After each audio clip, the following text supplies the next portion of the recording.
Hi friends, అందరికీ hi అండి. ఈరోజు మనము బ్రేక్ఫాస్ట్ వచ్చేసి ఆవిరి కుడుము తయారు చేస్తున్నామండి. అదే అండి ఆవిరి ఇడ్లీ అంటారు, ఆవిరి కుడుము కూడా అంటారండి. అక్క అందరు చేసుకునే ఆవిరి ఇడ్లీ కదా అనుకోవచ్చండి. మన స్టైల్లో ఆవిరి ఇడ్లీ అండి ఇది. చూడండి ఫ్రెండ్స్, అవి కావాల్సిన ఇంగ్రీడియంట్స్ అన్నీ పెట్టేసిన నేను. ఇది వచ్చండి ఉద్దిబేళ్ళు అండి. ఉద్దిబేళ్ళు అంటే మినప్పప్పు అంటాము కదా, అది పొట్టు లేని పప్పు ఉంటుందండి. ఇది పొట్టి ఉండే పప్పు అండి. నేను నానబెట్టుకొని కడిగిన కొంచెం బ్లాక్ కలర్ ఉంది. పొట్టి లేని దానికన్నా ఉన్ని దానికైతే కొంచెం హెల్దీ ఎక్కువ ఉంటుందండి. బాగా స్మూత్గా వస్తుంది ఆవిరి ఇడ్లీ కూడా. దీనికి వచ్చేసండి బియ్యం ఉంటాయి కదండి, బియ్యం కడిగి మనం ఎండబెట్టుకొని రవ్వ కొట్టుకోవాలండి. రవ్వ కొట్టుకొని పెట్టుకోవాలా. ఈ ఉద్దిపిండిలో ఏం చేయాలంటే మనము నైట్ ఏమీ పెట్టవసరం లేదండి. నైట్ నానబెడితే ఇడ్లీ అవుతుంది. అదే మనం ఒక గంట ముందే కలుపుకుంటే అండి ఉద్దిపిండి కొట్టుకొని ఆ బియ్యం రవ్వ మనం 1 గ్లాస్ ఉద్దిపిండి కొట్టుకుంటే 1/2 గ్లాస్ రవ్వ వేసుకోవాలండి. బియ్యం రవ్వ. మీరు బియ్యం రవ్వ కొట్టుకోలేము, మాకు కాదు యాడ ఇప్పుడు మిషన్ లేవు కదా అని అనుకుంటే మీకు ఒప్పుకుంటే మిక్సీలో కొట్టుకోండి, జల్లెడ వేసుకోండి. లేదంటే ఇడ్లీ రవ్వ కూడా కలుపుకోవచ్చు ఫ్రెండ్స్. ఇంకా నెక్స్ట్ వచ్చేసండి దానికి కావాల్సిన చట్నీ అండి. పప్పులు, పుటానాలు, కొబ్బరి ఏం లేదండి. కొంచెంమంది దెబ్బలు తగిన వాళ్ళు ఉంటారు, షుగర్ ఉన్న వాళ్ళు ఉంటారు, మెడిసిన్ వేసుకునే వాళ్ళు పప్పులు తినకూడదు అంటారు కదండి. వాళ్ళ కోసం అండి ఈ చట్నీ. 2 ఎర్రగడ్డలు, 5 వట్టిమిరపకాయలు, కొంచెం చింతపండు అండి, కొంచెం కల్లుప్పు, కొత్తిమీర అండి. కొత్తిమీర ఆయిల్లో వేయించవసరం లేదండి, ఓన్లీ ఇవే ఆయిల్లో వేయించుకోవాలా. చింతపండు పక్కన పెట్టుకోవాలా కడుక్కొని, కొత్తిమీర పక్కన పెట్టాలండి. చింతపండు ఎందుకంటే అండి అక్క ఇడ్లీలు ఎవరైనా పులుపు వేసుకుంటారు అనుకోవచ్చు. ఇది ఆల్రెడీ మనం ఇప్పుడే కదండి పచ్చిపిండి కలిపి పెట్టుకున్నాము 1 అవర్. అందుకు కాబట్టి ఇది ఏమి పులుపు ఉండదు కాబట్టి దీనికి చింతపండు కంపల్సరీ వేయాలండి. టేస్ట్ అయితే చాలా బాగుంటుంది ఈ చట్నీకి. చూడండి, అందుకు నేను చింతపండు వేసిన. మీకు నచ్చితే వేసుకోండి, లేకుంటే తీసేసేయండి, ఏం లేదు.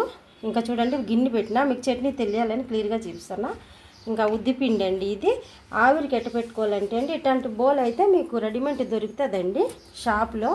లేదనుకుంటే ఒక స్టీల్ పాత్ర ఉంటుంది కదా, ఇట్లాంటి సిల్వర్ది, దానికి గుడ్డ కట్టుకొని కాటన్ది ఒకటి కొత్త క్లాత్ అయితే తీసుకోండి. వాడే క్లాత్లు అయితే తీసుకోకూడదు మనము. ఆ క్లాత్ కట్టుకొని వాటర్ పెట్టుకొని ఆవిరికి పెట్టుకోవచ్చండి. నాకు ఆల్రెడీ ఈ బౌల్ దొరికింది కాబట్టి అండి రెడీమేడ్. నేను ఇది క్లాత్ ఉంటుంది కదండి, కొత్త క్లాత్ అండి. ఇది ఒక వారం కన్నా ఎక్కువ యూజ్ చేయకూడదు. మనం ఎప్పుడో వారానికి 2 సార్లు వేసుకుంటాం కాబట్టి ఒక 1 మంత్ యూజ్ చేయండి. కడుక్కొచ్చి మళ్ళీ పెట్టుకోవచ్చండి. ఈ క్లాత్ ఎక్కువ యూజ్ చేసే వాళ్ళు అయితే వారం కన్నా ఎక్కువ యూజ్ చేయకూడదండి. ఈ క్లాత్ పరేసేసి మళ్ళీ కొత్తది పెట్టుకోవాలండి. కొత్త క్లాత్ అండి ఇది. చూడండి ఆవిరి ఇడ్లీ అంటే ఇట్టు ఉంటుందండి. ఇది చిన్నపిల్లలు సన్నగా ఉంటారు చూడండి, హెల్త్గా లేకుండా పిల్లలు సన్నగా వీక్గా ఉంటారు కదా, వాళ్ళకి రోజు సగం పెట్టినా కూడా పిల్లలు లావు అవుతారండి. ముసలి వాళ్ళు, బలం లేని వాళ్ళు అట్టయితే ఇట్లా బియ్యం పిండితో ఆవిరికి పెట్టుకోవచ్చండి. మీకు ఇడ్లీ రవ్వ కూడా వేసుకోవచ్చు. చూడండి ఎంత బాగా ఉడికిపోయిందో కదా. చూడండి ఇట్లా స్పూన్కి అంటుకోకూడదండి ఇడ్లీ వేస్తే.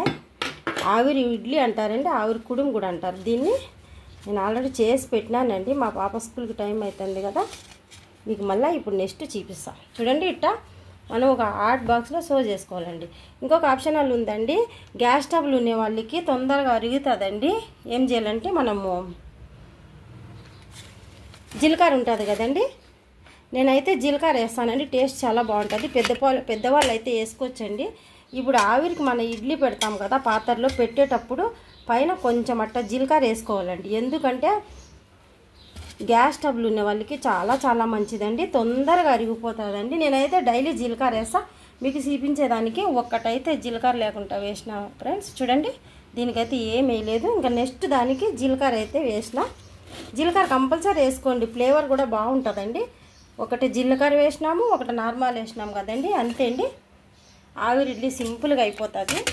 చూడండి దీనికి నేను మూత పెట్టేస్తాను, మళ్ళీ చూపిస్తాను. చూడండి దీనికి జీలకర్ర వేసినాం కదా, ఒక్కటి వేసుకుంటే సరిపోతుందండి. ఒక్కటి తింటే కడుపు నిండిపోతుంది. పిల్లలైతే సగమే తింటారు. చూడండి ఫ్రెండ్స్, మీకు క్లియర్గా అర్థం అవ్వాలని నేను ఇంకొక ఇడ్లీ పెట్టి చూపిస్తాను మీకైతే. చూడండి ఈ బౌల్ ఇట్టు వస్తాయి కదా,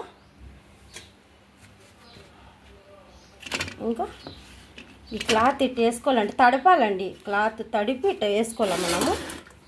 క్లాత్ పాత్రలు ఇట్ట ఉంటాయండి. ఇవి హోల్ ఉండే ప్లేట్లు అండి, హోల్ వస్తాయి. దీంట్లో కొంచెం వాటర్ పెట్టుకోవాలా మనము. ఇది కానీ మీకు దొరకకుంటే మామూలు డబరా ఉంటుంది కదండి, ఈ డబరా కూడా సరిపోయినంత క్లాత్ తడుపుకొని కట్టుకోవాలండి. గట్టి కట్టుకోవాలా. గట్టి కట్టుకొని దానిపైన పెట్టుకొని మనం ఏదన్నా మూత పెట్టుకొని కింద వాటర్ వేసి ఉడికించుకున్నామంటే అది కూడా బాగుంటుందండి. నాకు ఇది ఆల్రెడీ బోన్ దొరికింది కాబట్టి దీనికి ఇట్ట పెట్టేస్తాను. చూడండి ఇట్లా పెట్టుకోవాలండి. పెట్టుకొని మనము చూడండి 2 ప్లేట్లు ఇట్లా పెట్టుకొని ఈ పిండి అండి మనకి ఎంత పెద్దది కావాలంటే అంత పెద్దది వేసుకోవచ్చండి. నేను 3 స్పూన్లు వేస్తా. చూడండి ఈ స్పూన్తో 3 స్పూన్లు సర్వ్ చేసుకుంటే సరిపోతుందండి. చూడండి ఇట్లా వేసుకోవాలా. మనకి పెద్దగా కావాలంటే పెద్దగా వేసుకోవాలా. 4 ఇడ్లీ అవుతాయండి ఇవి అయితే మనకి. ఇది సేమ్ ఇడ్లీ లాగేనండి. దీనికి బియ్యం రవ్వ వాడాలా. బియ్యం రవ్వ వద్దనుకున్న వాళ్ళు కూడా ఇడ్లీ రవ్వ కూడా వేసుకోవచ్చండి. చూడండి నేను ముందు చెప్పినా కదా ఒకదానికి నేను జీలకర్ర వేసినానని ఇటు వేసుకోవాలండి. పైన మీకు చూపించాలని నేను వేయలేదండి. ఫస్ట్ ఈ క్లాత్ ఉంది కదా ఇట్లా మర్చాలండి. చూడండి ఏం కాదండి, మళ్ళీ ఉడికినాక క్లాత్ సెపరేట్ అయిపోతుంది. ఇది ఈడ పట్టుకునే దానికి ఉంది కదండి, ఇటు హ్యాండిల్ ఉన్నట్టు ఇది ఇట్లా తీసుకొని మనం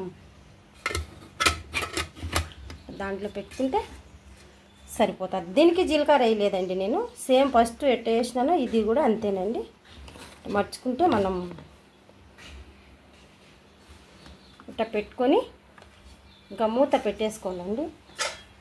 మూత పెట్టుకొని మనం చట్నీకి రెడీ చేసి పెట్టుకున్నాం కదండి, ఇంకా ఇది మనము గ్యాస్ పైన పెట్టుకోవాలండి. ఇంకా ఉడికిపోతుంది. ఆల్రెడీ మీకు చూపించినా కదా. ఇంకా మిగతా పిండి మీ ఇష్టం ఫ్రిడ్జ్లో పెట్టుకోండి. మెయిన్ మర్చిపోద్దు ఫ్రెండ్స్, బియ్యం పిండితో చేసుకుంటే బియ్యం రవ్వతో చేసుకుంటే చాలా చాలా టేస్టీగా ఉంటుందండి. మీకు ఓపుకుంటే ఎన్నండి ఒక 1/2 కేజీ అయితే రైస్ కడిగేసుకొని ఫస్ట్ రోజు మీరు ఎండపెట్టుకొని ఇంకా నెక్స్ట్ డే మీరు ఆవిరి కుడుము పట్టుకోవాలి, అది ఆవిరి ఇడ్లీ పట్టుకోవాలనుకున్నప్పుడు మిక్సీ కొట్టుకొని జల్లెడ వేసుకొని ఒక 1/2 అవర్ ఫస్ట్ కలుపుకొని పెట్టేసుకోవాలండి. ఇట్లా రెస్ట్ తీసుకుంటే బాగా పొంగుతుందండి. ఇది నైట్ అయితే పెట్టకూడదండి. నైట్ పెడితే ఇడ్లీ పిండి అవుతుంది. అదే మనం పొద్దున్న వేసుకుంటే ఆవిరి ఇడ్లీ అవుతుందండి. ఇంకా చూసినారు కదండి ఇంగ్రీడియంట్స్ అంతా. ఇంకా మనం నెక్స్ట్ చట్నీ కొట్టుకుందామండి.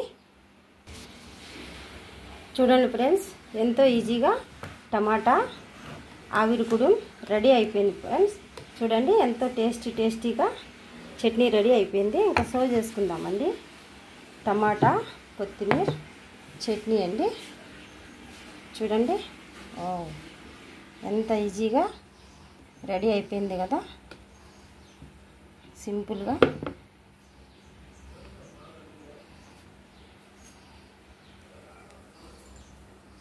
చూడండి మనము ముందుగా రెడీ చేసుకున్న ఆవిరి ఇడ్లీ ఉంది కదండి. చూడండి ఎంత బాగా రెడీ అయిందో చూసారా ఫ్రెండ్స్. చూడండి ఈజీగా. ఇది జీలకర్రదండి, సగమే పెట్టిన ఎందుకంటే మీకు అర్థం అవ్వాలని. చూడండి ఎంతో ఈజీగా వేడి ఆవిరి ఇడ్లీ టమాటా చట్నీ రెడీ అయిపోయిందండి.